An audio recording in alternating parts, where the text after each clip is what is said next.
ឡានព្រោះមួយចង់រត់តាក់ស៊ីទៅមណ្ឌលគិរីភ្នំពេញក៏ចេះគិតចុះគិតឡើង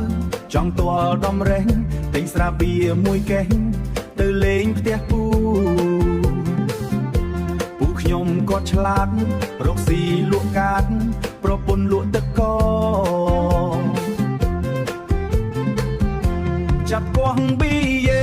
កំប៉ុងទីមួយពូគាត់អង្គុយជាប់ចិញ្ចាំគាត់ថាជំនាន់បារាំងគេហៅឡាប់យេ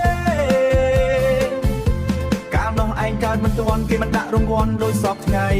ផឹកបានតែស្រវឹងមិនមានសំណាងអីមិនដោយសពថ្ងៃស្រវឹងហើយបានរង្វាន់ទៀតនិយាយពីប្រពន្ធគាត់អ្នកលក់ទឹកកកនិយាយស្អកស្អកនិយាយស្អកស្អកនិយាយស្អកនិយាយស្អកចូលចិត្តស៊ីស្អកចូលចិត្តស៊ីស្អំនៅស្រុកស្អាងផ្លូវតកោះធំនៅម្ដុំលំលក់ទឹកអំពៅមួយកែវថែមមួយកែវប្តីគាត់ថាណែឯងកុំស៊ីស្អំនាំឲ្យកើតស្អូចសាច់វាខូចមើលលែងស្អាត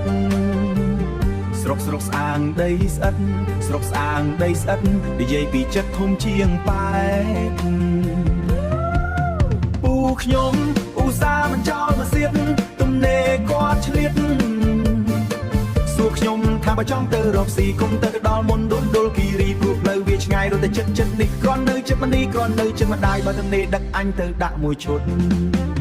ខ្ញុំចេះតែថាទៅលោកពូប្អូនអើគាត់ពូកែខឹងតាមពិតខ្ញុំតែចេញលុយទេពេលទំនេរខ្ញុំហៅគាត់ដាក់មួយឈុតខ្ញុំចេះតែថាទៅលោកពូប្អូនអើលោកពូប្អូនអើគាត់ពូកែខឹងតាមពិតគាត់មិនធ្វើអីទេពេលទំនេរខ្ញុំហៅគាត់ដាក់មួយឈុតមានសាច់គោអាំងមួយប្រអប់ស្រាបៀរមួយកេះ